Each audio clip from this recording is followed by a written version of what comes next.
Now, if we are going to have elevated gas prices because 20% of global supply can't hit market for 2 years, that's going to significantly curtail some of those future earnings, Yeah. which means the price has to come down to reflect that.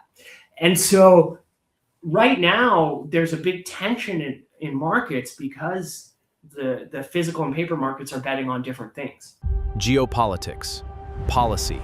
This is Trade and Finance Unfiltered. Real, independent insights. Welcome to the Kirshenblatt Report.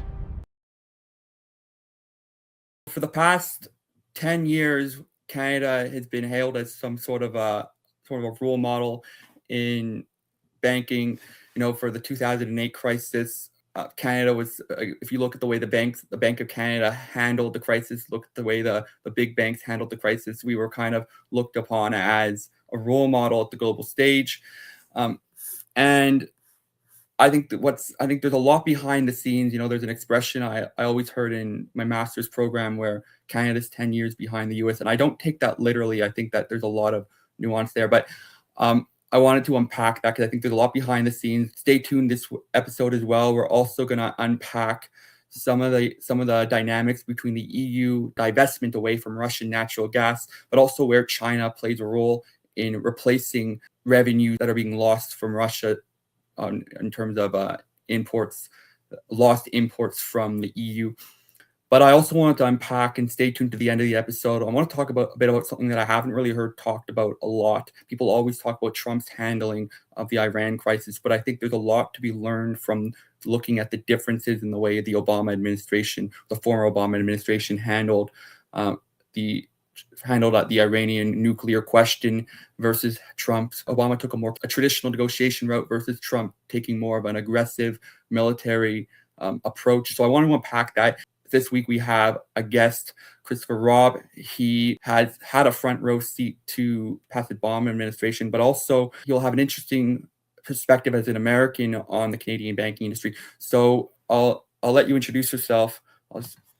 Chris, welcome to the show. Hey, thank you, Ben. It's great to be here. I'm excited about all these topics, and I actually love talking about the Canadian economy because I used to work for a law firm called Dentons, which is now the biggest law firm in the world. But we merged with a Canadian law firm called Fraser Milner Casgrain, and so I did a lot of business up there in Toronto when I worked for them. I love Canadians, and I love talking about the Canadian issues because it's a very different economy, and it's very similar, and the ways it's different and similar can teach you about both the American economies and the Canadian economies, I think. As you mentioned, my background, I was a low-level appointee in the Obama administration back in 2010. I worked for an agency called the Economic Development Administration. And back then, we were actually doing targeted government investments to try to get the unemployment rate down because the unemployment rate was so high, and it was lingering at around 10% for a couple of years after the financial crisis. I kind of got into markets a way that's different particularly from most Americans. There's a big public-private divide in America. And, most people in markets in America on Wall Street, they're very prideful about having been private sector their whole career. I actually started on the regulatory side and on the government side. So I worked for this group, the Economic Development Administration, and we invested in something called regional innovation clusters. And that's like the epitome of that would be like Detroit, right? A vertically integrated cluster where you have a bunch of businesses feeding off each other, generating jobs, lowering costs, and it kind of becomes a hotbed of exchange and innovation. So we were trying to invest in clusters like that to reduce the unemployment rate. After I left the Obama administration, I worked for a group called the Conference of State Bank Supervisors. And that group is really at the center of how the American and Canadian banking systems are different. So America has a dual banking system. and we can have you can be chartered either by a state or chartered federally. Now, the significance of the state system has diminished a bit over the years, so you always do have to have a federal regulator. So we do have still a sort of a unified federal regulatory system, but it's a lot more dispersed, and it's a lot different than the Canadian system. You've got about 100 banks in Canada. We have 4,400 in the United States, but 25 years ago we had 20,000. So our banking system actually became more like Canada's as a result of the financial crisis.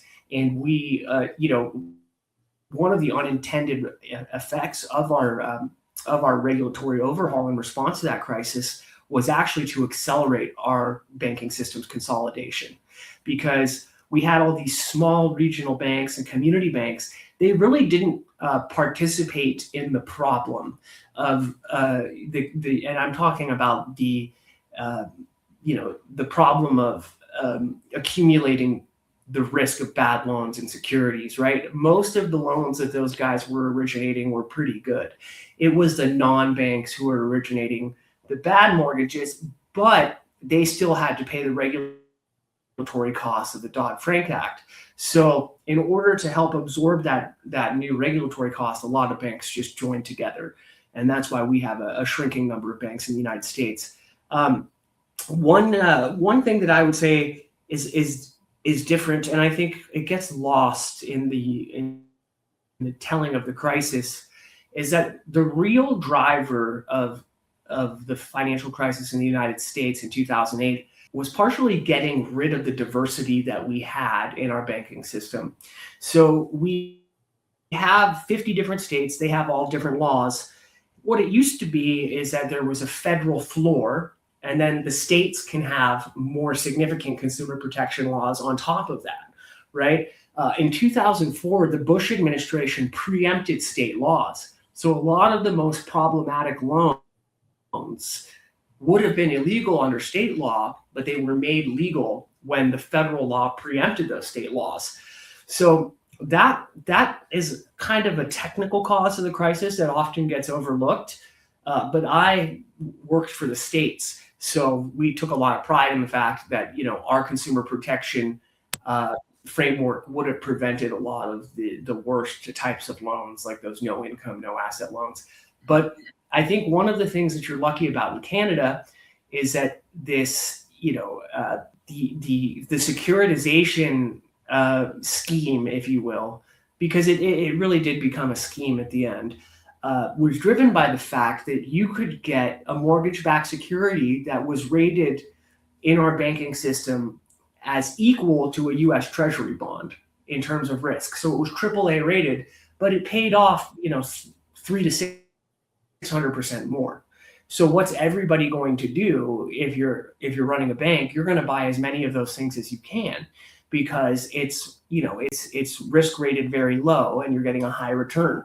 And that incentive eventually pushed us to the point where we ran out of creditworthy borrowers. So we had originators try to start inventing them. And once you get starting to invent, borrowers where there are none, that's where you get real problems, as we saw. Well, I know. If I understand correctly from the way that went down in the U.S., part of the problem, like you said again, was they had these secondary or tertiary loans, but then they were the way they would get these large payout bonds or fixed income instruments is they would bundle the AAA with the C rated or the triple B rated, and then so these triple B, you have these junk bonds essentially taking on with again, like no income. I've got the expression was it was like no income, no house. Like they would you could give it to your dog, underwrite a mortgage on your dog, but then they would bundle that with a AAA security, so it looks like it's higher payout. So that the average retail investor, they're going to look at that and say, "Wow, great deal, I'm going to buy that." And then lo and behold, when the tranches start failing at the lower end, it trickles up like. Yeah, it's funny. So that's absolutely correct. So the way they packaged those loans. You would mix a variety of loan qualities, and because of the waterfall structure, they would tell you, right, that it's okay because the way that the payments are structured, where you're if you're paying for being third in line to get paid, you're going to get a higher return, but you're going to be in the first loss position. There's an interesting theory that went on in the United States after the financial crisis, and a lot of people on the right wing in the American political discourse said, oh, it was these lending standards pushed by Barney Frank, and they pushed all these loans to people that couldn't afford them, and the subprime loans are what caused the blow up. When you look at the actual sequencing of what happened, and I had to on a forensic level, being a regulator, so we did material loss reviews of all the bank failures in the United States, right, which was looking in detail. If you looked at the bank failures, very little of them had to do with mortgages, actually. They had mostly to do with construction loans. That's what's interesting in a crisis. It's interesting. It's the old saying is, when the waves go out, you see who's swimming without their shorts on, and that's very true in the crisis, right? We saw a lot of banks had something on their balance sheet that looked like a great construction project, and you go check it out in person, and it's just an empty hole in the ground, maybe with a few tarps over it, right? And so there was a lot of lying going on like that in balance sheets, and that got exposed. But one thing that was really interesting is that it wasn't the subprime loans that actually caused the initial cascade. So people want to blame minority borrowers for defaulting on subprime loans. Actually, the way the loss structures were set up is that they usually had enough capital to cover the subprime losses, right? Because the subprimes are going to have a high rate, so you set aside a higher rate of capital. Even the highest subprime default rates were usually within that capital. What caused the real cascade was actually rich people's second homes.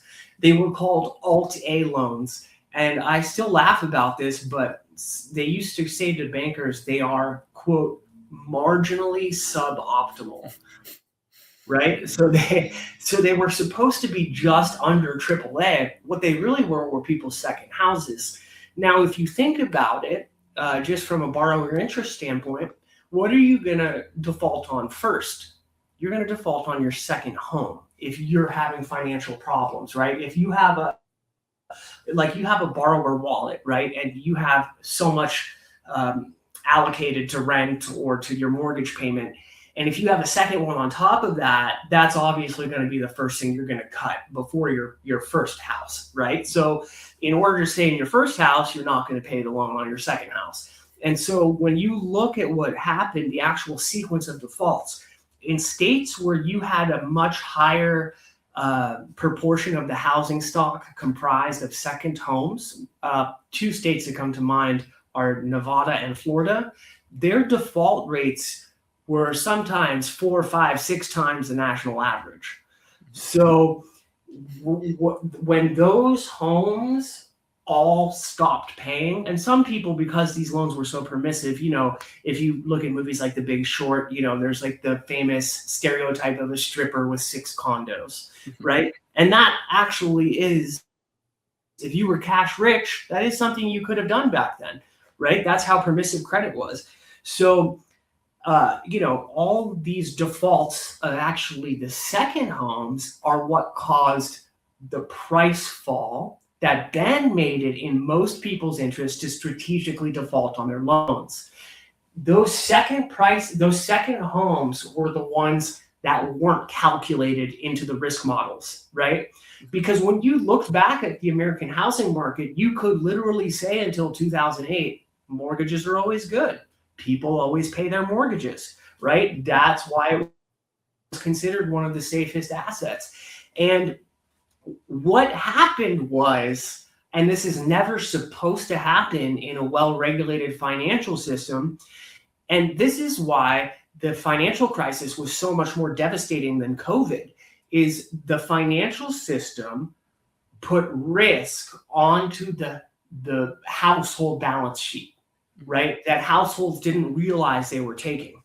And when that risk blew back on the average American asset, right? Most Americans' primary source of wealth is their home.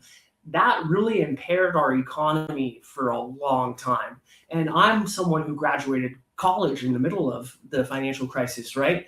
We will permanently make less over our lifetime because we graduated in one of the worst financial crises in modern times. So, when I was in college, I was initially studying to be like an intelligence analyst or do some military thing because I had a lot of family in the military. But then, when I was graduating college, my girlfriend had to go home because her family had to decide between, paying for the house or paying for school. And so I really, it was, for me, it was a very personal thing. And it was a very a big deal to be part of the regulatory overhaul that responded to that. And I think there was a lot of aspects of Canada's banking system that we emulated in a positive way. And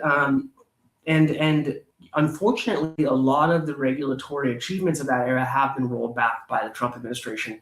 There was, like, for example, an agency created called the Consumer Financial Protection Bureau. And they were a very powerful, independent regulatory agency. And I was very involved with them in their early days. We set up an effort where we could examine 100% of a company's loan portfolio if they put it in digitally readable format. And so we were working with the CFPB to do that. But the CFPB was a pretty aggressive agency, and they had a complaints line where basically if you had a problem with your bank, you could call the CFPB. They would kind of lean on your bank, and you'd usually get the matter resolved most oftentimes in your favor within a few days. Mm-hmm. Now, obviously, the banking industry did not like that. So, they have made it go away through the Trump administration. But there were some really innovative things that went on in the regulatory overhaul. And like I said, on Wall Street in America, the automatic assumption is regulators are dumb, the government's dumb. But my argument is this. If you look at 30-year performance of fund managers, it's really, really bad. If you look at a 30-year treasury bond of a country who built the atom bomb and put a man on the moon, there's a reason why it's the safest asset in the world.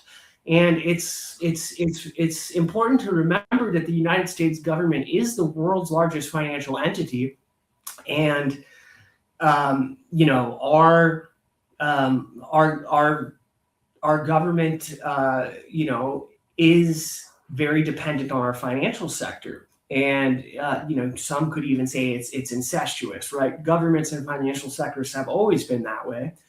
And I'm a big follower of a guy named Hyman Minsky. And he was an economist who believed that crises were a natural part of the capitalist cycle. But in order to preserve capitalism from deteriorating into, either, socialism or some sort of right-wing populist fascism or something like that, because of the furies that can come with the economic swings of capitalism, that regulation is quite essential to preserving the good of capitalism, right? Because I'm also a believer in Friedrich Hayek and some of the ideas he had, and Schumpeter and creative destruction, and I think that human progress is largely dependent on capitalism, and capitalism is largely dependent on making sure financial crises don't cause political consequences so severe that they basically shatter the system, right? Well, one thing that I remember you mentioned Schumpeter, which is kind of funny in terms of the individual. I guess looking at the individual from a capitalist perspective, and the individual, I mentioned Schumpeter. Like, I remember that in university, I asked the professor once, why like they teach us Keynesian theory, which is largely employed in Canada. Why don't they teach us Schumpeter? And I think this is a terrible answer, but he kind of gave me the answer. paraphrasing his answer. It was, well, Schumpeter doesn't apply to the average individual. It only applies to countries at scale. And I think that's a poor excuse. That's kind of like, that's a dead giveaway. He's a big Keynesian, which most professors are in Canada. But I think it also lends to the point of, it just kind of shows, the divergence. Like you're saying, like in the U.S., like you said, capitalism, it goes through its pendulum swings, it goes from right to left. And the important thing is regulation keeps it in a reasonable range. But in Canada, and that's actually what I wanted to kind of get your thoughts on as well. On that subject, we're talking about too big to fail. We're talking about banks and the regulation. And I remember I'll fact check myself after this. Maybe I'll put the fact check in the description, but I believe the year was 1994, and they got rid of the reserve requirement in the Canadian banks, in the big banks. And I think when I mentioned this to Bay Street, when I've mentioned this to Bay Street analysts, or I mentioned this to people who are professors or people in the industry, they always kind of look at me funny, like, why the hell do you care about the about the reserve requirement? Like banks, the bank, no, nothing's ever going to happen. But I think if you look at the progression, it's kind of created this oligopoly in Canada. And for example, I was on the phone with EQ Bank, a newer bank. I believe it started out west, and they have no interest bank, no fee banking. They have like 2.75% interest rates on checking accounts. And I asked them, how is this and I asked the lady on the phone, how is this sustainable? And I said, this is incredible rates. How is that sustainable? And she didn't really answer my question. She just kind of said, well, we're stealing a lot of people away from the brick and mortar banks. And I think I think that's one key answer. If I'm a borrower, why would I go to these banks? Looking at it from like a transactional basis, it's a really bad trade. The banks for every dollar. The way I explain this to people, to my in-laws and my family, is like when they ask me why when they didn't necessarily know about this, and I told them, I said, imagine you put $1 in the bank. The bank's gonna charge you like 5% up in some cases to borrow the money out. They'll restrict you, but what they'll do is they'll lend that dollar out. And that goes to my other point too, which is kind of an interesting, from politics aside, because it's a very controversial topic in Canada, but just looking at what banking did back then was during the trucker convoy, Trudeau and actually Mark Carney, a lot of people don't know this. Mark Carney was Trudeau's economic advisor who gave him this advice, but they employed the Emergency Act, which I don't believe was ever really employed in Canadian history, and it was to shut down the bank, and they used it to freeze bank accounts. And the banks, and I think it's funny. I just heard about this. Yeah, BMO and RBC though called up because basically there was an outage on September 17th, I believe there was an outage at RBC, and RBC then called up the government and said, the federal government, and said, this is an issue.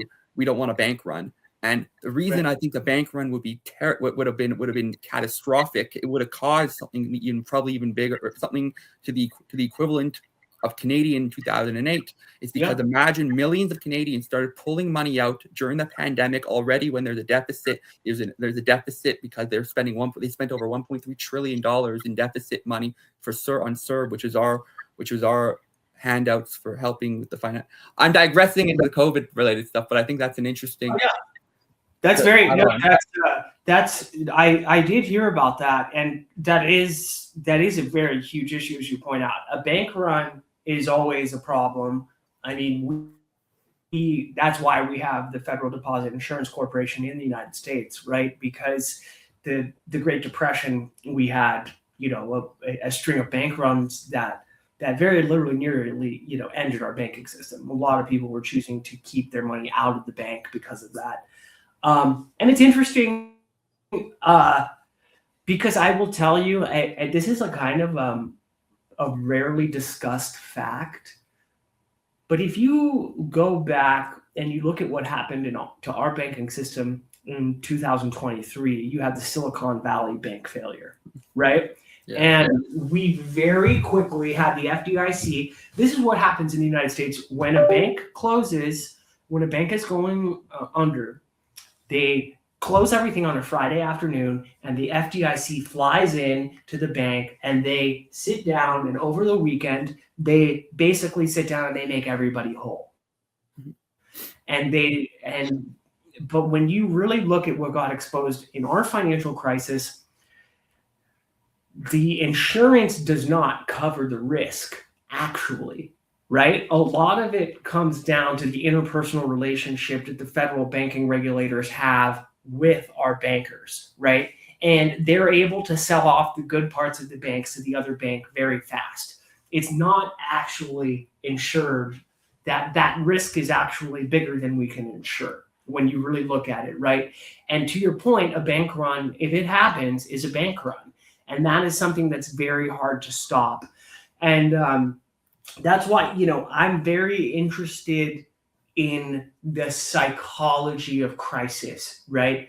That's a big part of what I've written about in my book. And I like to examine a crisis and the psychological effects of it, right? A bank run is a perfect example of a panic, right? And when a bank run happens, that's an example of when the lower part of the brain is taking over and people are just looking for the exits. It's as if you're just running out of a theater on fire, right? And exit is the main thing people are looking for. When that type of crisis happens, the interesting thing is that all correlations go to 1. Usually, and one area where you could see this that was actually very different in what recently happened in Iran, right, is that usually U.S. treasuries are a great source of stability and safety during a crisis, right? It's where all of the money goes, and that's partially because they're completely liquid. You can always sell them, so you can always get an exit at a given price, right? Unfortunately, though, when inflation is a factor, and when you have a global choke point like the Strait of Hormuz closed, that's restricting 20% of the flow of oil, all of the sudden, that store of value, the U.S. Treasury bond, is not what it was, right? Because of inflation is the bane of bonds. And where a U.S. Treasury bond would normally be a safe haven, when you're talking about inflation on the scale we're potentially talking about, right? In America, I did an article where I say, Mexican food is doing all the analytical work for us because there's 2 trades playing out in Marcos. There's taco, right, which is Trump always chickens out, and that's not to be taken politically, although it's used against him politically now too. But it's really a Wall Street trade where basically it's saying that the market can inflict enough pain on the president to get him to change his actions, right? So he's not going to do anything that's going to cause a major sell-off, basically. But nacho is not a chance Hormuz opens, right? And that is what the physical oil markets have been betting on. And if you look at the paper markets and the physical markets, they've been betting on different things. Now, it looks like on Friday, it started to come to a head, right? Where people are starting to realize that this energy interruption could be years, not months. And if that happens, what you're going to have to see when you have a market that's dominated by high PE stocks is you're going to have to re-rate lower, because you're going to have, let's just think of a stock that's priced at 20 times earnings, right? Mm-hmm. That means 95% of the earnings, or 90% of the value, is in future earnings that have not occurred yet, right? Mm-hmm. Now, if we are going to have elevated gas prices because 20% of global supply can't hit market for 2 years, that's going to significantly curtail some of those future earnings, which means the price has to come down to reflect that. And so right now, there's a big tension in markets because the physical and paper markets are betting on different things. Well, I mean, on that note too, I was looking at the VIX index, and for the past few months, it had its up and downs. I know last on Friday when I looked at it, it had gone up slightly, but I mean, relative to the spike I guess in the beginning of on the beginning of the Hormuz disruption. But if you look, it's been relatively stable and flatline, and I think I can sum that up in one word. In my opinion, I think it's more complacency. A lot of and it's also people are. I've seen online. I saw an article the other day, and I've seen other articles talk about there's something that doesn't add up with the VIX, and I think people I think a lot of these, there's few people that I have spoken to about this in that, more traders and stuff, and I think they're paper, and like what you said, they're looking at paper trading and the physical markets are very different, and I think there's a lot. Looking at taking the VIX out of context of what's happening now, I think they're pricing two different things. I think that's the mistake. That's the mistake a lot of Wall Street guys will make. That maybe that's a bold statement, but I think a mistake that I see that I'll see some people make on Wall Street or Bay Street is, when I speak to them, is they'll say, well, the VIX is stable, so I don't have anything to worry about necessarily, but then they're not factoring in the supply chain disruptions, and I would make the argument that policy and supply chain disruptions have done more to upend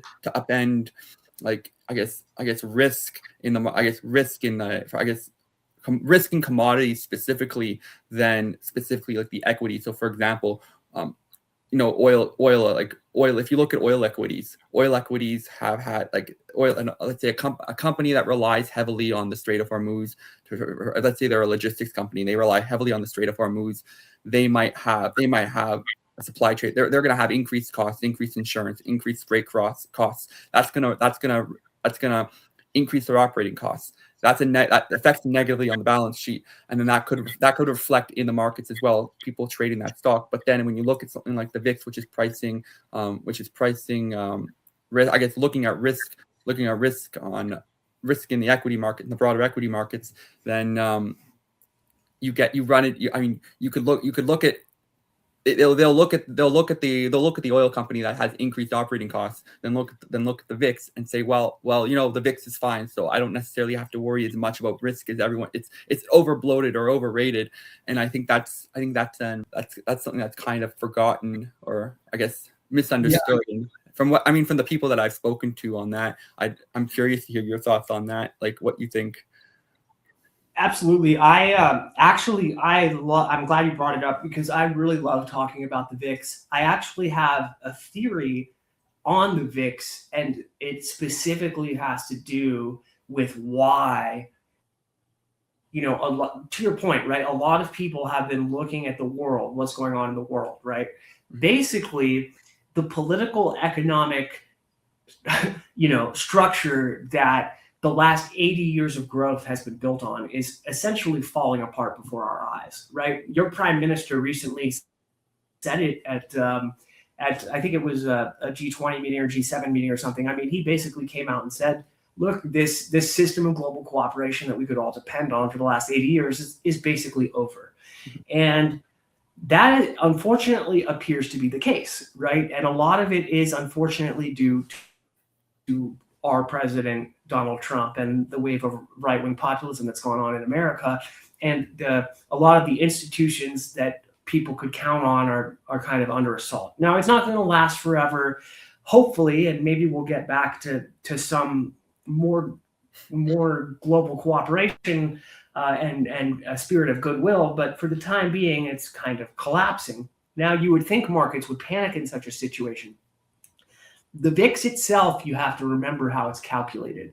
It's calculated from the S&P options that are between 23 days and 37 days to expiration.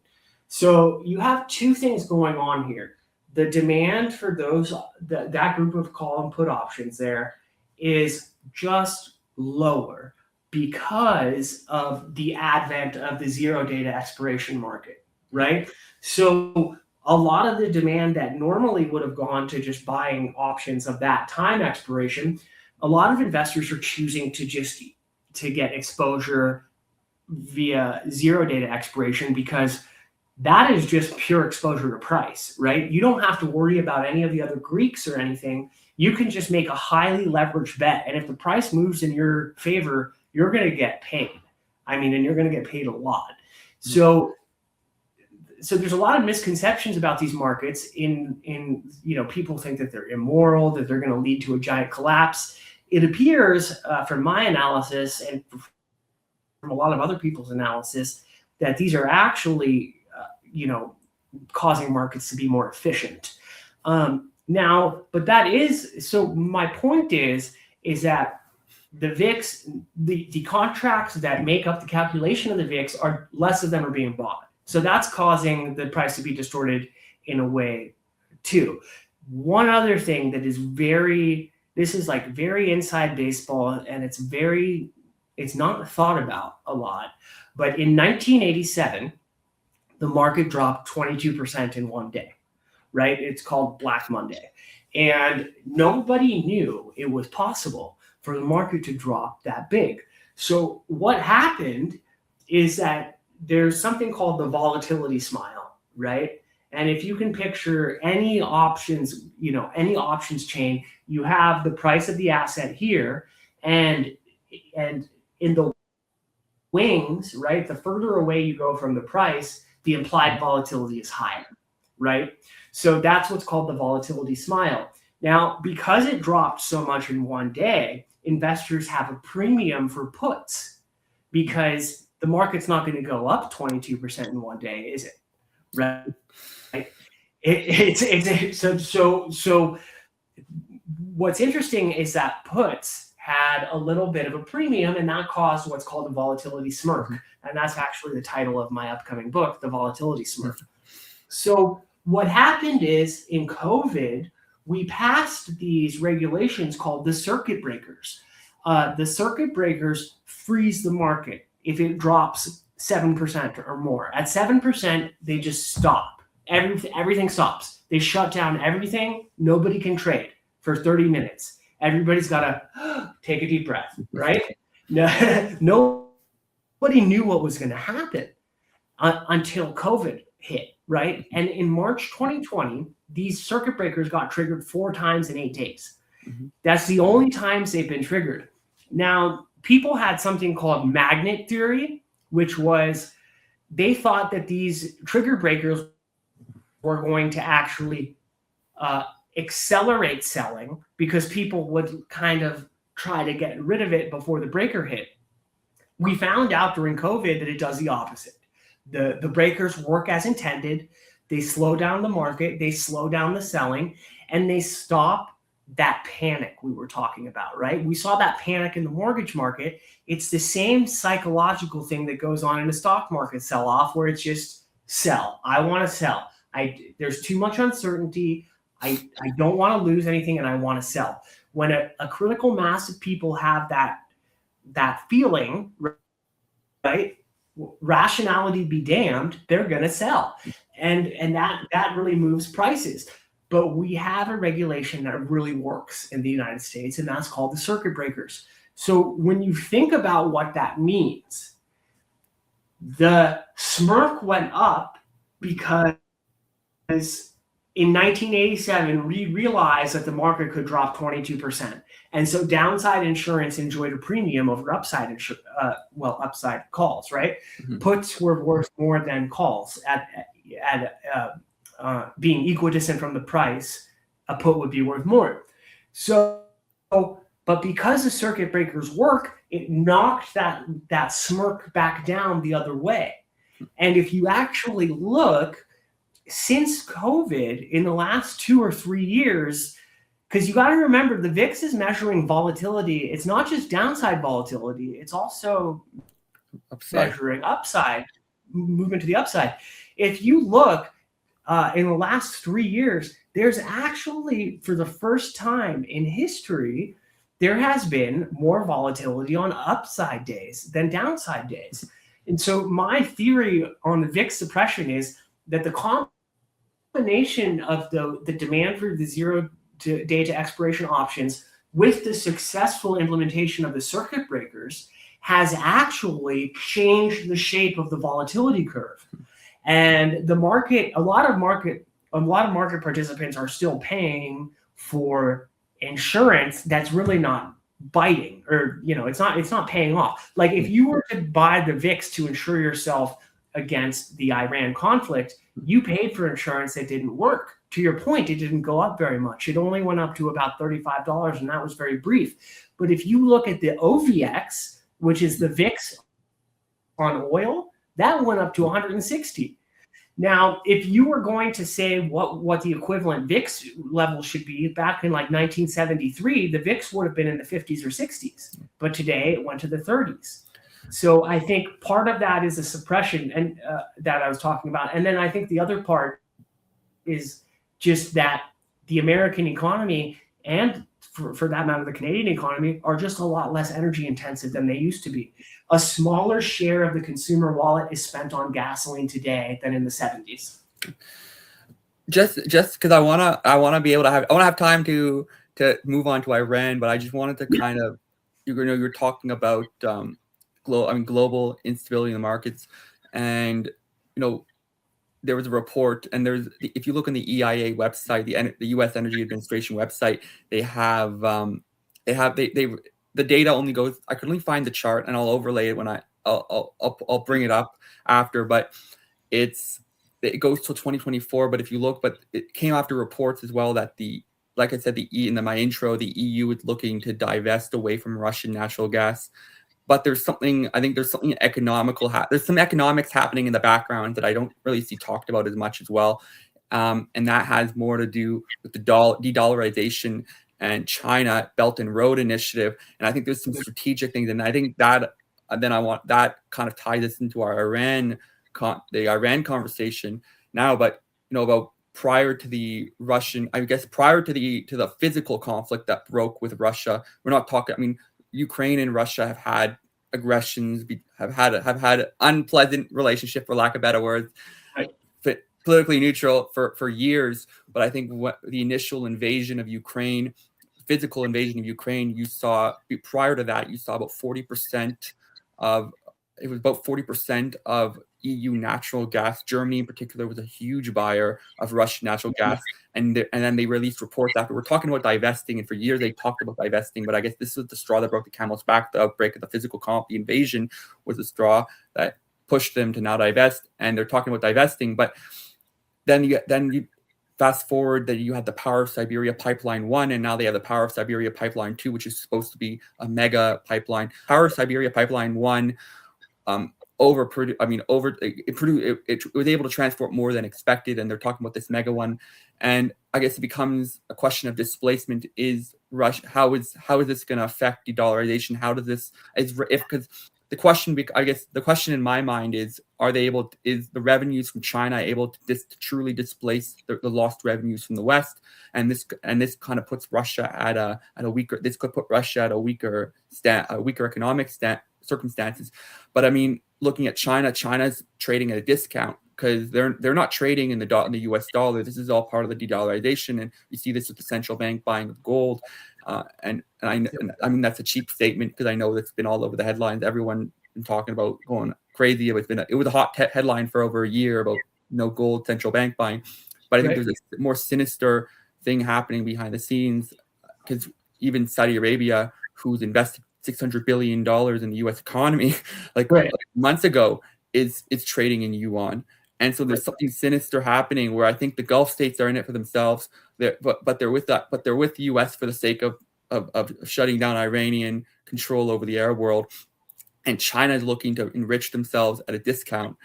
And I wanted that. I mean, I'm laying it out in the open, but I want to hear your thoughts on that dynamic. I mean, okay. So, I mean, it's an incredibly important issue. I think one of the best terms I have heard that would describe a lot of activities of the Trump administration, the second Trump administration, is soft power suicide. So, there's hard power and soft power, of course, right?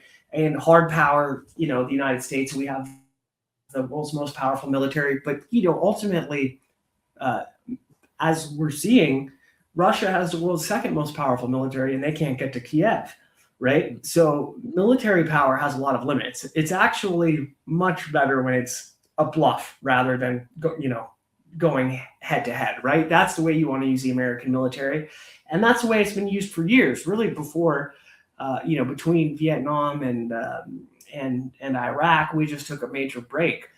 And it was when we actually get to using our military, you see the limitations of it very quickly, right? Like, I think that one thing that is definitely true is that the rest of the world now looks on doing business with China a lot more favorably than they did before February 28th. That is just the bottom line. There is no way you can say that the United States has a better reputation because of what we did in Iran. I just don't think you can say that. I think it's also needlessly sort of put the limitations of our military power on display. A lot of people don't realize that the Strait of Hormuz, the Iranian coastline, is about the distance from New York to Savannah, Georgia. That's the Iranian coastline that is along the Persian Gulf and the Strait of Hormuz. Now, we have the best military in the world, but the Iranian regime, they studied the North Vietnamese, and the North Vietnamese, they beat us in the Vietnam War, and they have caves along the coast with anti-ship missiles hidden in them. And I think if they really want to, you can see they can shut down 20% of the world's global oil. Really, you could do it with with these $30,000 drones, and you don't have to shoot that many ships because you paralyze the insurance market. And and so there are a lot of short-term pressures on the US dollar. And there is probably more incentive than ever in recent past to do business outside of the dollar system for certain actors, right? I'm thinking of the Russian shadow fleet. I'm thinking if you're trying to escape the Persian Gulf, you're going to give the Iranian Revolutionary Guard Corps a $2 million crypto bribe. And that's how you're going to get out. You're not going to get out otherwise. And, that is a real, there's always a difference between legitimate economies and black market economies. And, I think the United States has unfortunately sort of abused our sanction system to the point where we're almost encouraging alternative systems to develop outside of the US dollar and outside of our control. And because, someone like Iran, that's a country of 90 million people. And that is the largest country that is sort of excluded from the global market by US sanctions, right? Yeah. And so the natural market force of 90 million people wanting to be part of the global economy, that's an unstoppable force. And you can see it. And people will get around the sanctions. They will get around whatever the United States is going to do, because that's how free markets work, right? And I think that it's unfortunate because there are some really bad people that are on the sanctions list that deserve to be sanctioned, but I think that the military approach against this theocratic regime has proven to be not only a bad approach, but the worst approach.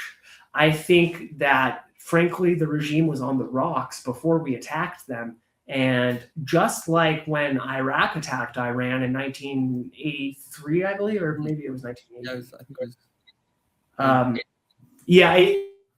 Anyways, when they attacked Iran, that's what really strengthened the theocracy and made it into a regional military power. And, the revolution initially, also included communists in Iran and a bunch of other groups. There was a lot of student groups that were initially involved in the revolution. And then the war with Iraq basically enabled them to purge all the other people that were part of the revolution. And it made the regime more extreme. It increased their military power. And it also, a lot of people don't know this, but Khomeini had designated a successor named Ayatollah Montazeri. Now, even under the Iranian regime's self-imposed theocratic rules, Khomeini, the guy we killed on February 28th, he had nowhere near the religious credentials to be the religious leader. And I'm talking within the standards of Twelver Shi'ism. So, Montazeri he did have the spiritual credentials, and he had a real problem with how the hardliners were treating political prisoners, i.e. executing them. Mm-hmm. And he thought this was immoral. And so what they did is they put him on house arrest, and they made Khomeini, who was in with the IRGC and was in with all these military guys, they made him in charge. My point being is that, the Iranian, the joint American and Israeli attack on Iran, I think really, number one, we solved a very difficult succession crisis for them by killing their leader. And here's another example: his son would have never been elevated if we had not killed his father, right? There's another example of a guy who doesn't possess the religious credentials to lead the theocracy, even under their own standards. Yeah. And so what we've been doing is empowering the more militant, less reasonable parts of the Iranian regime. And so I just think that when you compare it to the JCPOA, it's a real shame that we've chosen this path, because a lot of people have died. And also, you mentioned the Gulf states. The Gulf states, you've got to like put yourself in these guys' shoes. They have got to be so pissed at Donald Trump. They have given him billions of dollars, and then he basically completely destroyed their economic model.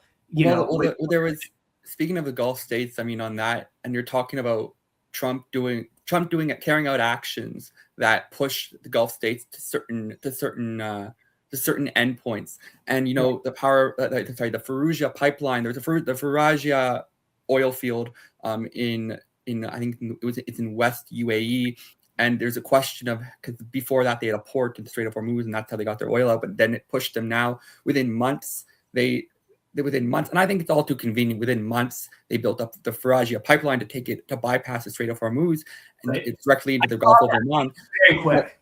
But what's even crazier is when you think about the fact that the UAE for years had been investing billions of dollars into developing the sector, to the point where they actually left. Part of the reason why I believe they left OPEC and OPEC Plus was particularly because of production capabilities. It became uneconomical for them to suppress production when they have the ability to make more money. And I think when you listen to the economic minister, and they have a female minister, I'm blanking on her name, but she works with foreign relations, and she was saying that, funny enough, you would think, again, Paul, I say this nonpartisan, but because it's not supposed to be a political podcast, but I know that she was saying that the UAE has been hit more than Israel by the Iranians in this conflict, and it goes back to your point, aptly said, which is, they're being dealt, for lack of a better word, a shitty hand in this conflict, and this is what's pushing them. But then on the Iranian side, I think Trump and Israel's attacks have pushed the Iranians to something that they didn't necessarily need before, but it was always in their back pocket, which kind of was always there, but no one was paying attention to, which is their Central Asian Belt and Road with China. They have the Caspian Sea to the north. They have the Belt and Road through Kazakhstan, Uzbekistan, Mongolia, all the way to China. They don't need the Strait of Hormuz. They can use that as a revenue generator for people who are willing to bribe them, but they have a railroad. No, you're absolutely right. And to your point, the speed with which they are it's incredible. It would be incredible just to look at like a satellite, a satellite image of the development that's going on across the Eurasian continent right now because of the closure. You're just having pipelines built everywhere. And like you said, in a year, maybe 2 years, that's not going to be a problem. and there, you go through Uzbekistan and you go through, like you're saying, you can link China to Iran by rail, and it actually takes a lot less time than going by ship. I mean, so that's another part, where, it's very interesting, right? The way markets like price geopolitical events is very interesting. If you look at the Cuban Missile Crisis, the stock market slid about 6%, and then you had a flash crash in 2012 where the market drops more than that, right? On no discernible catalyst whatsoever. So the way markets price geopolitical risk is not how people do, right? And I think that part of the reason that you've seen not as adverse a market reaction, particularly in the United States, as you might have, is because of that. Is because the world, once you have these feared catalysts, once they happen, okay, it's reality. The Hormuz is closed. What are we going to do to get around it? And people and markets, they find a way to get around it. They always do. I think that the Strait of Hormuz has a lot of implications for the future, right? The Strait of Malacca, other waterways, the Taiwan Strait. Just generally what you're seeing is the general goodwill and trust that built the global trade of the last 80 years is breaking down on a very big level. And then you have a bunch of middle powers that are saying, hey, we want our piece of the pie, and the other thing is I'm a big believer that a lot of economic growth was made possible because of U.S. security guarantees, right? We said, look, we'll take care of your security. You focus on building your country. You don't have to build this massive military to worry about China or the Soviet Union. You're under our nuclear umbrella. That's falling apart very quickly, right?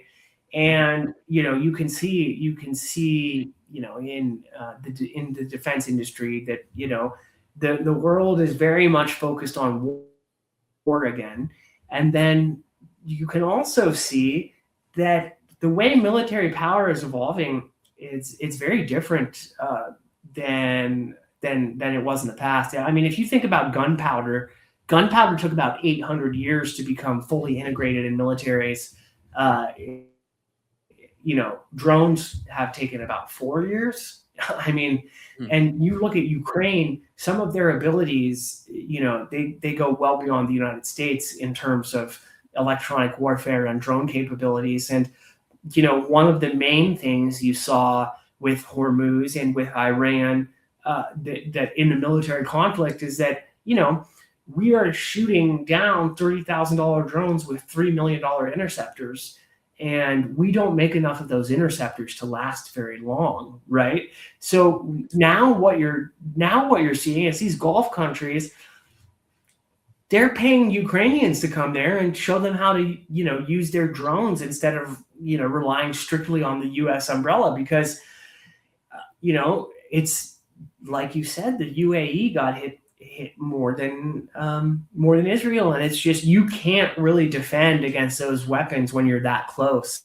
And the UAE has found that out.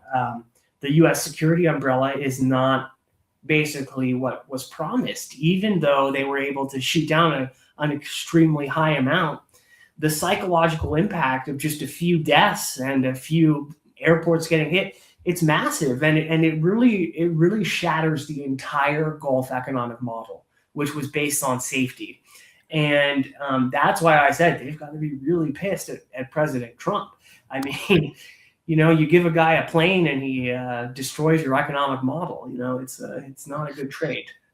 I mean, it goes down to the whole thing of coercive diplomacy. I mean, I've heard that term thrown around, but when you dig into it, it's basically Trump's. I mean, for those watching, it's Trump's method of negotiation, for lack of better terms, where he'll go in a room, say what he wants, and it's kind of like a combination of aggressive, aggressive risk taking and the Overton theory, where you throw a bunch of Yeah. stuff at the other guy, say this is gonna happen. If you don't do this, here's a laundry list of stuff I'm gonna do to you, but do what I want, and it walk in a room. And I think too, what the reason why a lot of and he's tried, if you look, he sent Kushner, he sent Vance, he sent all these different people, and it's not working. And I think part of the reason why it's not working is, and I had this conversation in a prior episode with another guest where he talked about, and he's from India. I think he's from India, and he said, and he was saying it's all about saving face, and the Iranians don't buy into this Western. That might work with Europe. That might work with the European countries when it comes to tariffs. When he goes to Macron and he goes to the Pope, and he's using these tactics against them because they play by the same rule books. But when you're dealing with people that don't have elections every 4 years, don't have to worry about midterms, and they don't care. They're more worried about preserving the power and preserving saving face. And there's also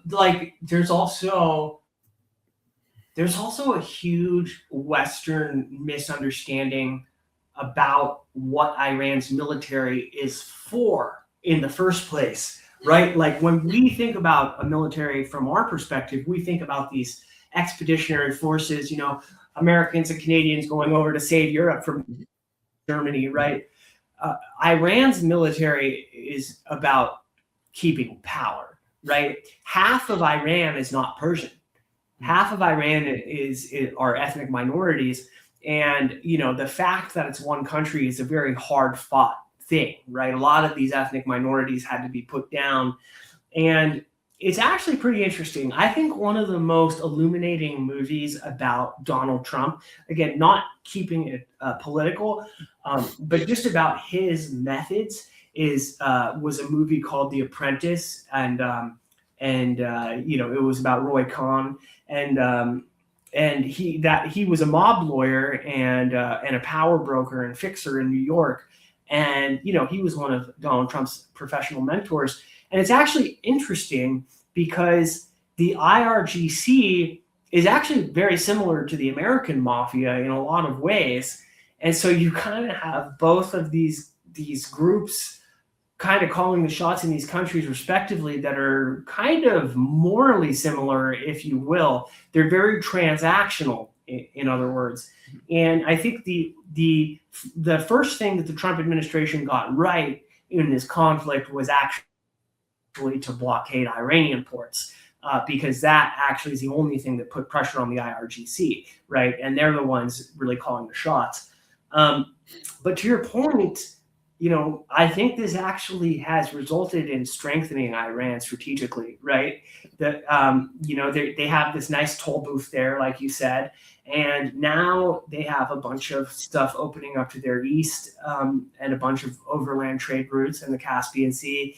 And the fact is that I just don't think that it's realistic to expect the American military to go in and subdue a country of 90 million people the way we did to Iraq. It reminds me of the Sudetenland. I don't know if you're familiar with the Sudetenland in the Second World War, where and I guess the comparison here is that Trump is like Neville Chamberlain's position, where you're going over to deal with a dictator, a theocratic, or I guess Hitler wasn't theocratic, but you're dealing with Mussolini and Hitler, and he's trying to negotiate with people who just don't have the morals, the Western morals, or the morals or the leg to stand on, and they're going to say whatever it is they need to say to get what they want. But at the end of the day, give a little, they'll take a lot. And I think that's what Trump's also forgetting here too, is doesn't matter how many kleptocrats you send to China. It doesn't matter to beg the Chinese to help. It doesn't matter how. We're also in another similar position. I think the CCP with Iran for other reasons, economic reasons, less ideological reasons. But I think then you also have, or it doesn't matter how many politicians you send over, they're going to have what they want, and there's going to be there's way they will get what they want at the end. It doesn't really matter. And I think maybe that might sound discouraging, we'll never win. But I think the way it's changed. Diplomacy now is they're trying to use diplomacy that's worked in the past now, and I don't think it works anymore. And again, it has to do with infrastructure. We just don't have the infrastructure to compete for years. to quote the guy in my other podcast, he made this comment. He said, China's been doing this quietly and slowly, building out the Belt and Road. They have control 90% of critical mineral processing, or between 80 to 90% critical mineral processing. They control 70% of the global cobalt. Think about the amount of battery power we need, the electrification of the globe. And we're just trying to play a game of catch up. They've been going around with distressed debt. I have someone in my master's degree I went to school with, and he's from Ghana, and he told me that there's a tendency in Africa, in West Africa, Central Africa, where the Chinese will go there and it's called the unforgivable debt trap.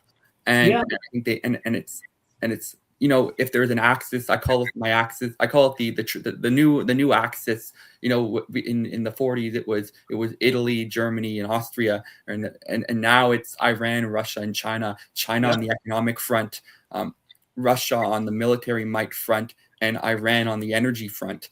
And together they don't really need. I think what a lot of Western people, even on the news, when you hear these people talk, they don't really understand. I don't think Westerners truly understand that they don't need us, and they can outbid us in any contract in terms of trade when it comes to the Gulf, because the Gulf are pragmatic. When you listen to MBS speak, when you listen to the sheikhs in the UAE speak, they talk very pragmatically, and they talk very what makes there was a quote from I think it was the foreign economic minister, and it was a French journalist asked him, "To what end are you building? You're building Dubai. We see all this economic development." And he's like, well, we want to be the next New York. And she asked, "Why do you care about that?" And he says, "Well, why not? If the Americans can do it, like I don't know how many years, like decades ago, we can build our own New York in the Middle East." And that's the message in all this. I think this is, like you said earlier, this entire conflict has exposed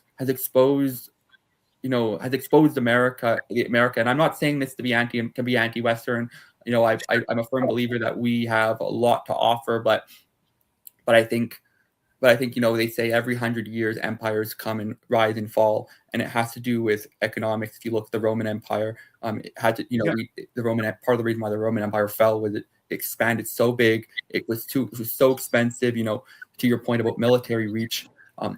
It becomes an expensive game to be the mercenaries for every country across the globe, and that's the other thing. Like, I don't think the American taxpayer, I don't think the Canadian taxpayer, even if let's say the Canadian taxpayer, like they talk as a joke, they talk about Alberta joining the U.S. Not even Alberta, who subsidizes our transfer payments, could probably bail out the Americans in a decade of continued expansion.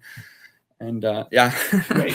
I'm rambling. Well, no, I think you bring up a really, really important point, right? Like, for the last 80 years, we've mostly lived in this this era of goodwill and cooperation, even with our adversaries, even with Russia and China and Iran, right? Like, to your point, the JCPOA, that was when the Obama administration was negotiating that was we had a lot of very positive things in that deal. And I know it's criticized by a lot of people for some things, but I mean, I know a lot of very smart people who worked on that deal, and it was worthwhile, in my opinion.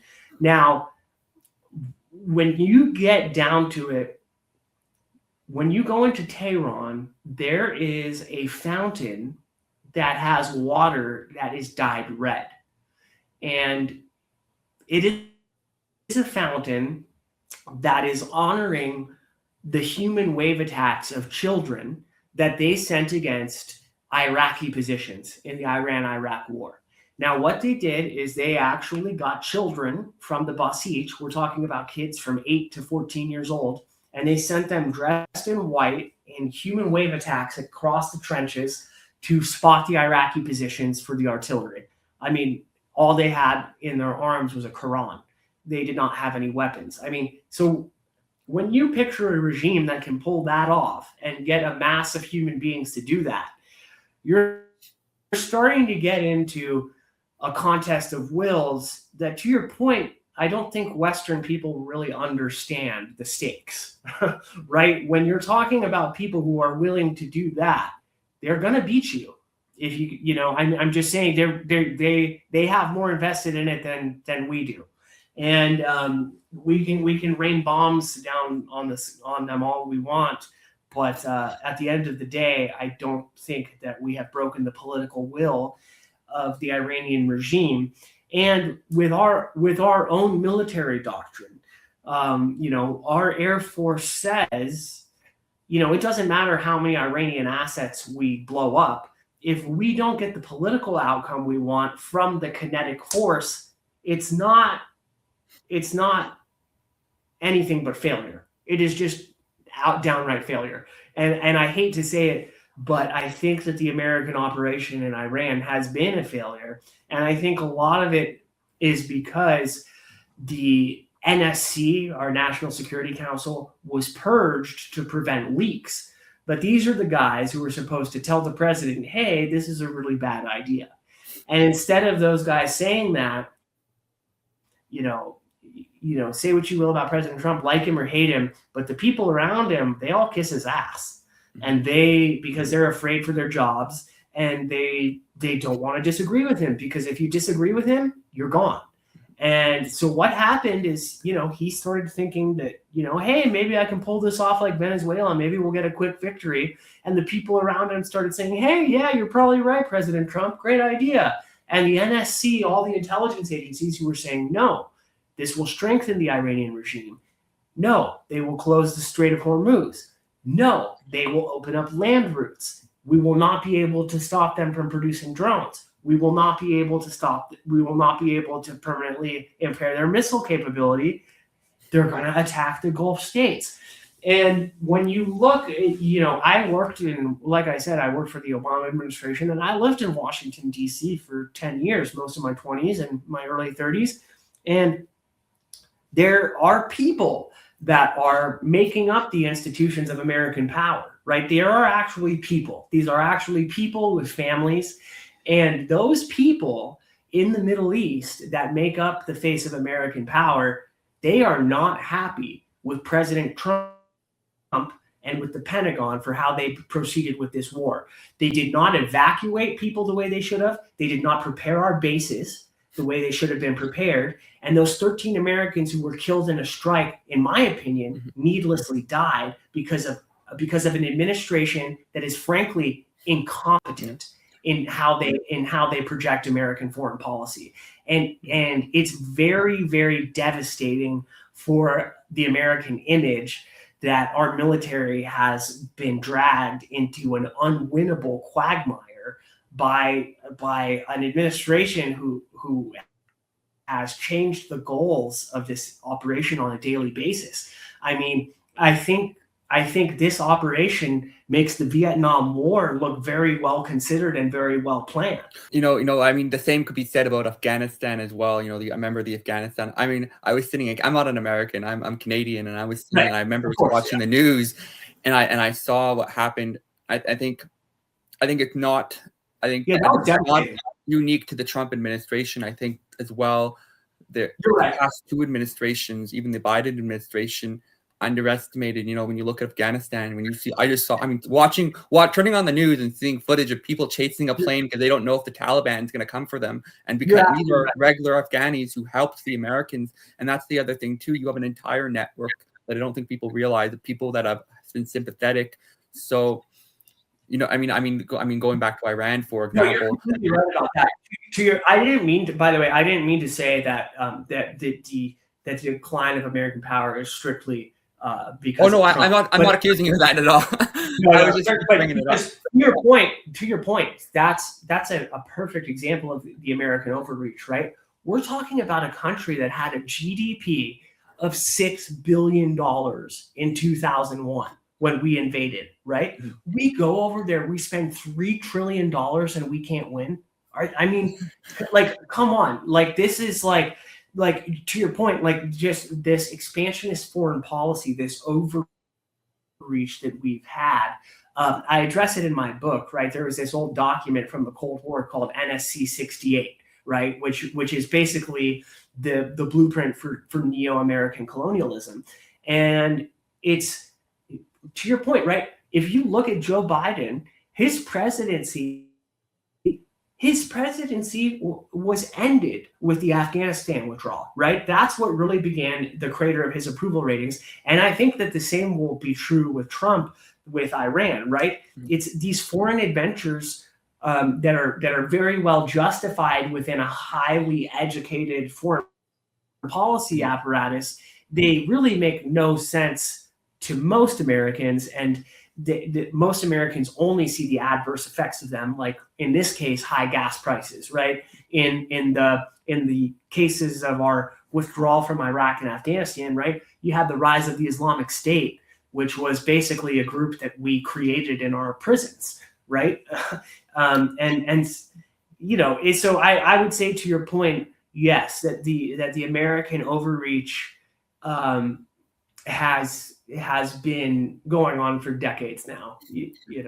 I mean, it's the analogy. There's another analogy I use too. Is you take two kids. You take a kid, and there's good cop, bad cop. Two parents. The mother gives him all the candy he wants and says, "Oh, of course, sweetie, you can have all the fruit roll-ups and all the popsicles and ice cream you want. I don't care if you get sick." Versus the other father's like, "No, I don't want him to get sick. I don't want him to get diabetes. I'm not going to give him any candy." But then when you look at the way, I think the decline really became with the decline, in my opinion, became really visible with Biden when Macron and Chancellor and Redl and all these the Chancellor of Germany and all these European countries are saying, "Oh, we love Biden. He does whatever we want. He gives us all our money." But really, is it really that good? Like he was like I mean, when you look at I mean, again, nonpartisan take on this, but I was talking to someone the other day about the Ukraine conflict, for example, and they're talking about the amount of money. It's like, to your point about Afghanistan as well, the amount of money we spent trillions of dollars as well. It's not just the Americans, the Canadians.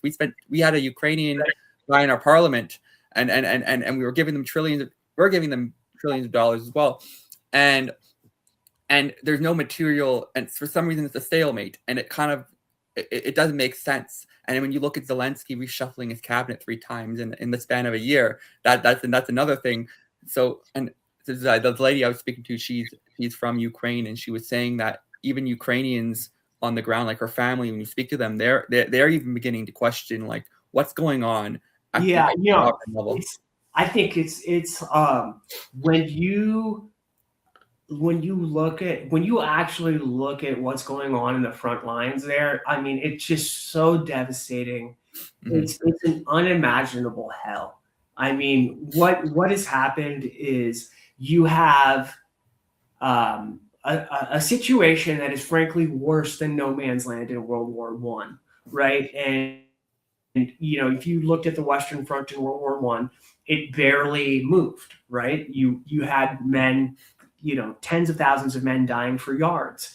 And in Ukraine, on the front lines, you have about an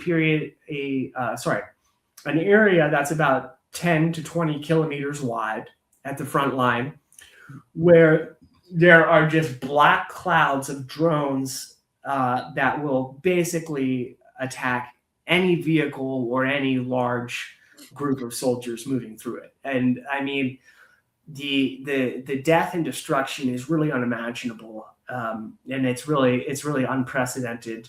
I mean, just when you look at the character of the war in Ukraine, like versus, for example, what's going on in Iran, like the level of human life being lost is so much higher. And I think, to your point, I think when industrial war gets to that point, when it gets to the point where there's forced conscription because so many people are dying, when it gets to the point where these areas where they've been fighting over, they're going to be uninhabitable for decades. So it's that type of destruction. It always it's kind of a self-evident.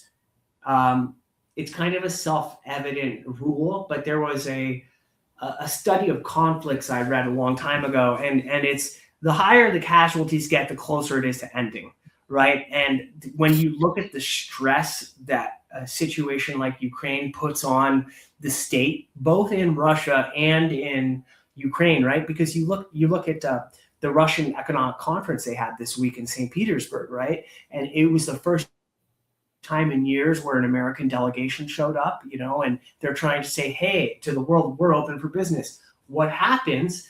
A bunch of long-range drones, attack an oil terminal or something, and behind this event where they're trying to invite business, there's violence, and that's the new world we're living in, right? Russia's got a huge energy capacity, and it's also being constantly targeted now by medium and long range drones. So that's that's just the world we're living in, and it's very different than the world I grew up in. I mean, I just to get your out, I guess, like a final thing though, just to get your outlook on because the war, everything that's culminating now, I think it all connects back to inflation, cost of living, and it's really, and I want to just hear your thoughts. Where do you think this is going in the next few years? Okay, so so for the last 5 years, I've been a financial analyst, and I used to work for a guy named Tom Lee, who's pretty famous here in the United States. I think he's pretty famous in Canada too. But he and I and our team, we analyzed the inflation shock following COVID very closely. And when I'm saying analyzing inflation shock, I'm talking like we got so deep into the weeds in the numbers, like not only on COVID cases, but we're talking like getting into the calculation of the shelter number, right? Like and why there's a massive lag, right? And we were using different data sources to get a more accurate picture of what was actually going on in the rental market. But I did an article years ago now called "How the Rich Are Driving Inflation." And when inflation was sticky, right, and everyone was making fun of Powell for saying inflation was transitory and based on supply shocks, the transitory crowd was actually a lot more correct than we give them credit for in retrospect, right?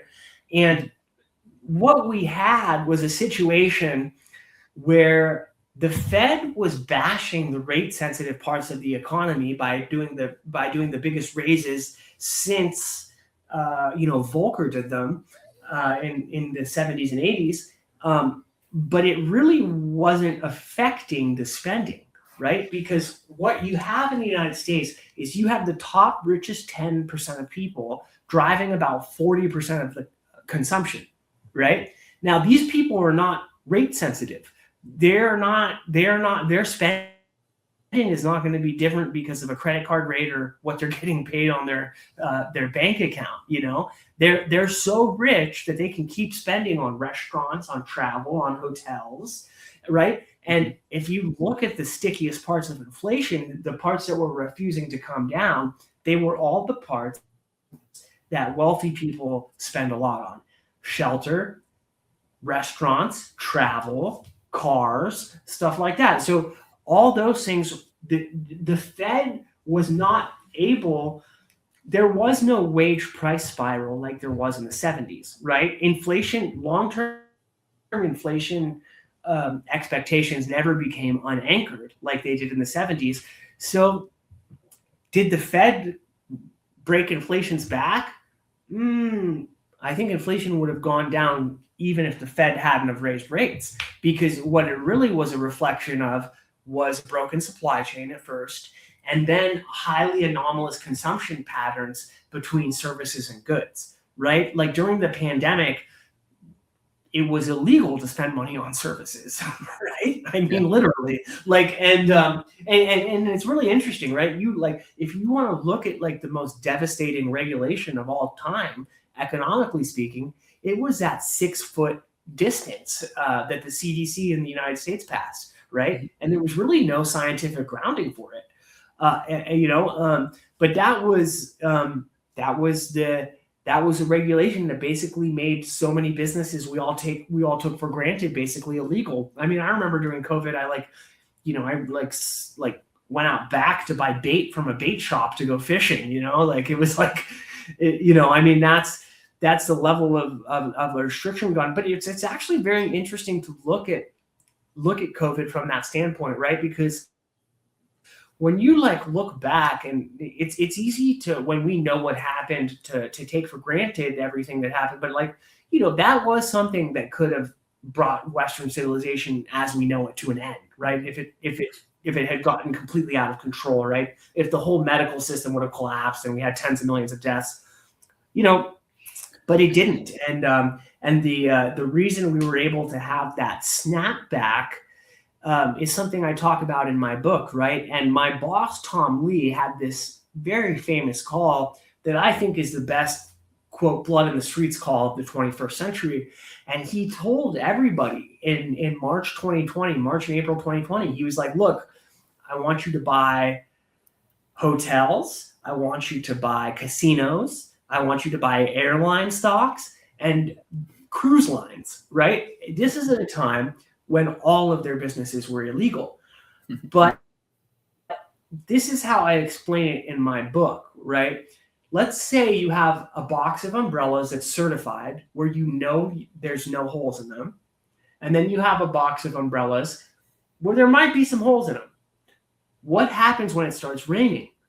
The value of the certified box goes exponentially up. And nobody wants an umbrella that might have holes in it when it's raining, right? So that's the same. I would say the uncertified box is private markets and the certified box is public markets. So even though these companies had businesses that were experiencing the greatest level of uncertainty they had ever experienced, they were still verified by the public markets.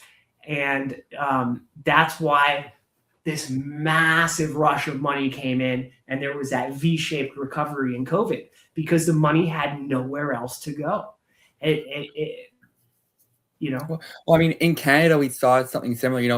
I know what's even funnier is the shock in Canada from COVID was massive. I remember going to the store, and there were things that you needed, like essentials, that you just couldn't find anywhere. I remember going to 2 different Costco's in Ottawa because we would think the capital of Canada has good supply. No, we had 2 different Costco's, and you still can't find anything.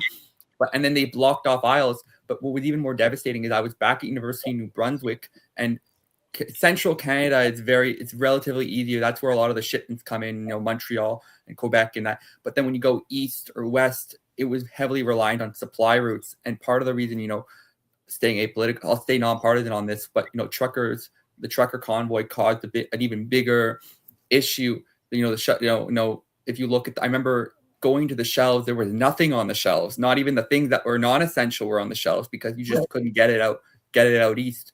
And for those of you in New Brunswick, so right on the east coast, on the Atlantic Ocean, and I remember for months there were certain vegetables you couldn't get, and it really that to me was devastating. You can only buy local vegetables. You can't get stuff from Eastern and Western Canada. And again, like the price of flour went up, price of everyday, and the price of eggs went up. And again, I think that just shows even internally. I mean, forget about over-the-counter medication is another thing I remember too in COVID from China. Even just our Tylenol. Who would have thought Tylenol, of all the most basic over-the-counter medication that everyone uses, came from China, and we can't get it. But then, actually, one thing I will say before I digress onto that actually is the risk of digressing onto this is Trump did something great for Canada, which is he brought with tariffs. Tariffs did wonders for the Canadian internal provincial trade, because I remember a professor at my university, my alma mater in New Brunswick, University of New Brunswick, he did a whole interview on this outside the business building, where he talked about how we have interprovincial tariffs, and his tariffs did such a number that it pushed the maritime provinces to remove tariffs. So there was tariff-free trade between Nova Scotia, Newfoundland and Labrador, and Brunswick and PEI. And I said maybe that's what we needed, a kick from the US. It's so funny you mentioned that. So because when we merged with the Canadian law firms, they were so hyper competitive with each other. They were completely different than American law firms, right? We would have a law firm with different offices in different cities, and they wouldn't compete with each other because they're trying to help each other. They're part of the same firm. In Canada, the cities would compete with each other so much that they would undermine mind our own business, right? You'd have the lawyers in Toronto taking stuff from Ottawa, and kind of like it was just an interesting it was an interesting dynamic that was very different from the United States. And I can kind of see the same dynamic that you're talking about in that interprovincial trade. Well, I mean, There's sort of this hyper competitiveness. Well, I mean that's what I mean. Back to the trucker point, that's what it brought to light. I think a lot of these. I mean, looking at the positive side of a lot of these, I think there's always a positive side and there's a lesson to be learned from these things. You know, we learned from the banking system in the 20s and the 30s. We learned from what we learned from 08. But I think the thing to learn from COVID is you can't. There needs to be a balance. You can't completely rely on internal production. You can't also completely rely on. You have to diversify trade, and I think that's what the province, from a Canadian perspective, I think that's what the trucker convoy taught Canadians is we have to be less reliant on. We have to diversify our trade opportunities essentially, and I think that goes into. I mean, that goes to the point again, like the point you were making about COVID, and the lack of. I mean, there was empty shelves, empty grocery stores, and I mean, to your point on the the 6 foot. Maybe I'm digressing a bit, but I remember that, and I remember if a store is only so large, you can only sit so many people. There was reduced number. There were quickie marts down the street that were losing business because we weren't allowed to. I mean, over COVID there were restrictions on where you could go, and I remember going to buy milks and eggs at the quickie mart because that's what the government was saying. Teresa Tam at the time was saying, go to your local, who is our Dr. Fauci, I guess, go to your local stores, patronize them, because you can't have everyone going to Costco or everyone going to Loblaws. If there's a million people trying to get into in Ottawa, trying to get into the same 20 different supermarkets, and it becomes an issue too. Like I mean, maybe I'm digressing. No. I think you bring up an interesting point, right? It's so and you talked earlier about how you had a Keynesian professor, right? And we in the United States, right, we had Keynesians dominate everything until the 70s. And then you had the Arab oil shock after the Yom Kippur War, and you had the great inflation following Richard Nixon taking us off the gold standard. Mm-hmm. And the libertarians kind of shot back at Keynesianism, and they had a lot of very good points, right? Mm-hmm.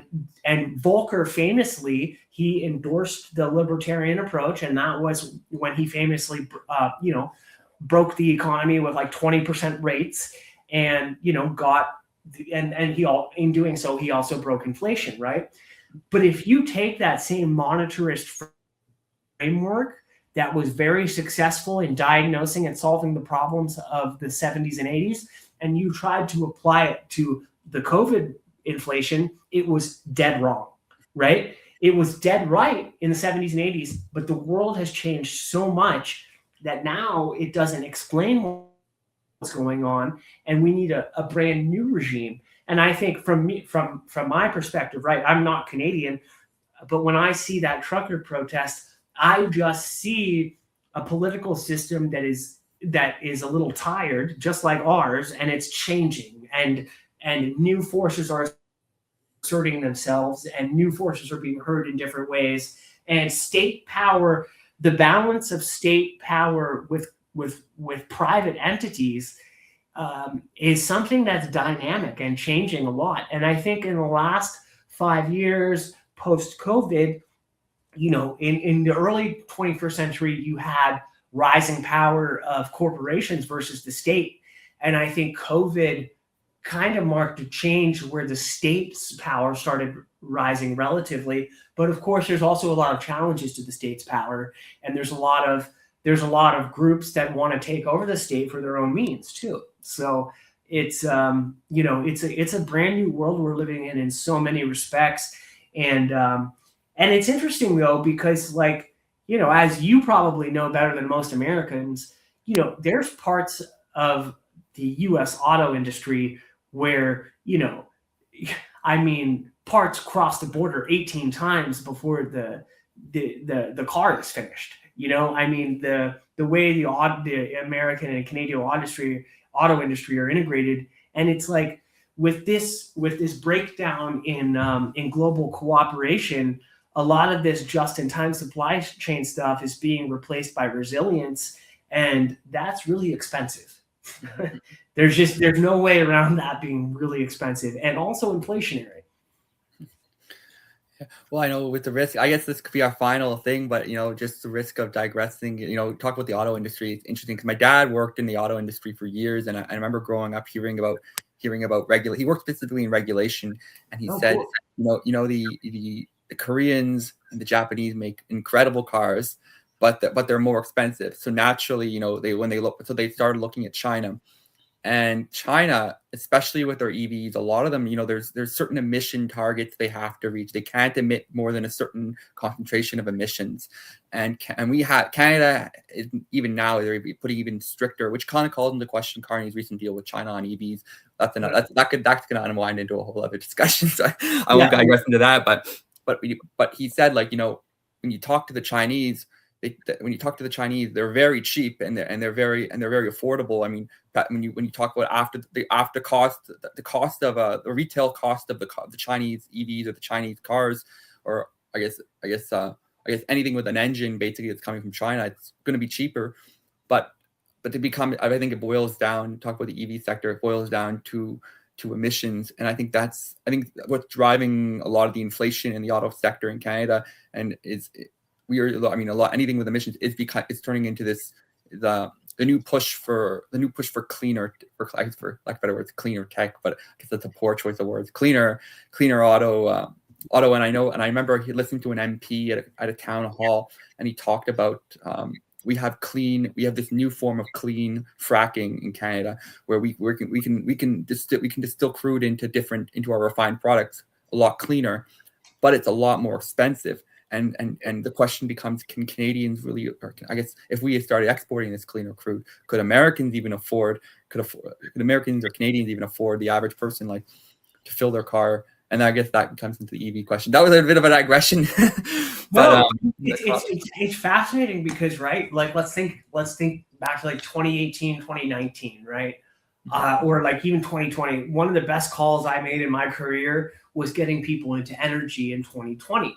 Because, historically, as recently as 2010 or 2011, ExxonMobil was the largest company on earth, right? And then Apple overtook them. And, for a few times in the last years, Saudi Aramco, I think, even overtook Apple once or twice when there was an energy spike following the Ukraine war. But, when there was a sort of massive green push, people in the United States started just kicking energy out of their portfolio at all costs. No one was investing in energy. And then it became 2% of the index, right? Which is kind of ridiculous because the entire real economy is still dependent on energy, right? And we're about to find out, in my opinion, you can't really grow the global economy if 20% of the oil is not getting to it. It's just impossible, because when we live in a mechanized economy, and energy is literally the blood of the economy, right? So now, though, China is benefiting, and it's not any moral reason to invest in clean energy, but they've invested a lot in clean energy, and they are really glad that they did, right? Not because of saving the planet, but just because they're not going to get hit as hard from Hormuz as they otherwise would have. Well, I think that's too the thing that people forget about the Belt and Road is it's all about resilience for the Chinese. The Chinese have a fractured economy.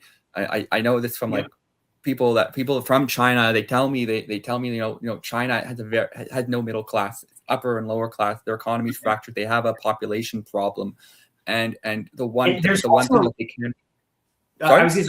There's also a lot of people in the West we don't realize. There's a two-tiered citizenship. There's urban citizens and there's rural citizens, and the rural citizens have no health insurance. That's why China didn't burst back from COVID, because all those people spent all their savings to recover from COVID.